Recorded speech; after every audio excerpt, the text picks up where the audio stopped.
Our winter sports broadcast season has come to a close on Magic 95.9, and now we take a look back at some of our favorite games and moments from the season. In this segment, we check out the Willard District Championship game from Division 4, and in a sense, it was a celebration of N10 excellence. The new champions of the N10, the Buckeye Central Buckettes, had arrived from New Washington for the Willard District Championship game. They faced their rivals from Seneca, the Seneca East Tigers, winners of the conference crown the past two seasons. In the regular season, the Buckettes won all of their N10 games, including two meetings with the Tigers. The first meeting in December was a 5-point Buckette win at home in overtime. The second, a 4-point BC win on the road in January.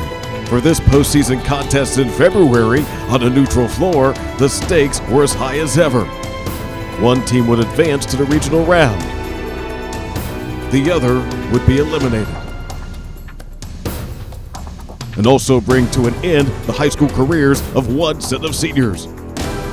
For Seneca East, Alexis Hicks, Hannah Rowe, and Jessica Bowerman. Or for Buckeye Central, Kendra Ackerman, Kylie Brown, and Taylor Ratliff.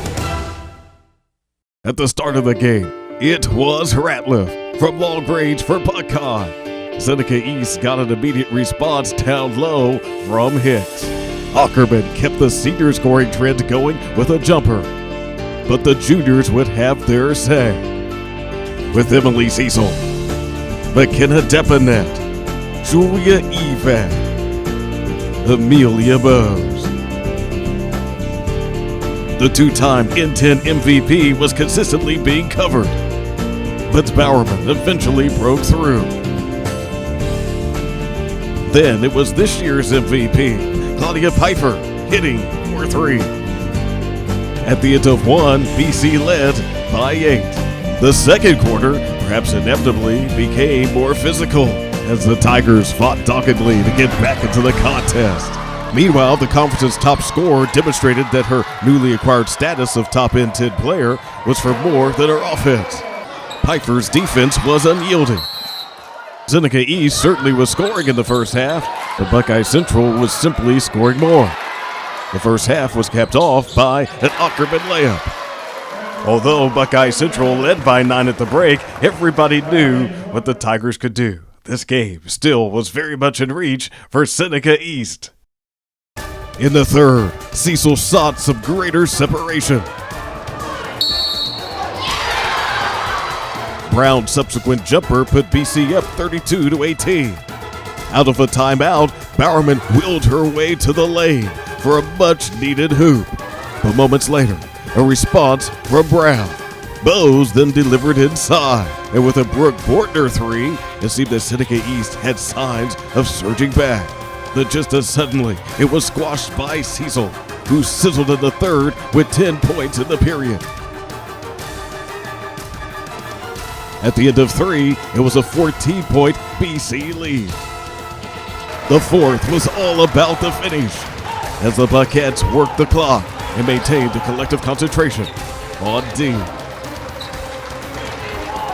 Following a Piper drive late in the fourth, the rest of Buckeye's points would come from the line, with the Tigers compelled to foul.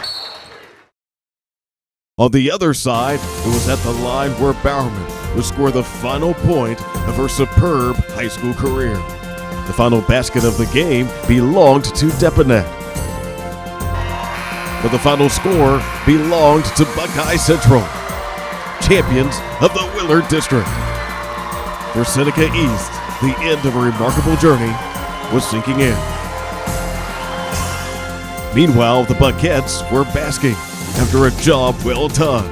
Everything starts in the summer. I mean, we have girls who are just putting in the work every single day. A lot of it just comes on what you're doing when nobody's watching. We're both two really talented teams.